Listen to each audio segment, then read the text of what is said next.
ধর্ষণ শুধুমাত্র মৌমিতার মতো করে হলেই যে ধর্ষণ হবে ব্যাপারটা এমন না।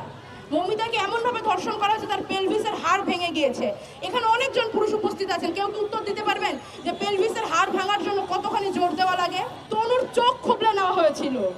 কতখানি নৃশংসতা থাকলে একটা মেয়ের চোখ খুবলে নেওয়া যায়? গলার হাড়ে কতখানি চাপ দিলে চোখের মনি ফেটে রক্ত বের হয়ে আসতে পারে? আমি মনে করি মৌমিতার সাথে আজকে যেটা হয়েছে এটা প্রমাণ করে দিচ্ছে, আমাদের চোখে আঙুল দিয়ে প্রমাণ করে দিচ্ছে যে নারীদের অবস্থানটা সমাজে কোথায় এসে গিয়েছে। মৌমিতার পুরো শরীর জুড়ে ছিল আঘাতের চিহ্ন। মৌমিতার গলার দুটো হাড় ভেঙে গিয়েছে।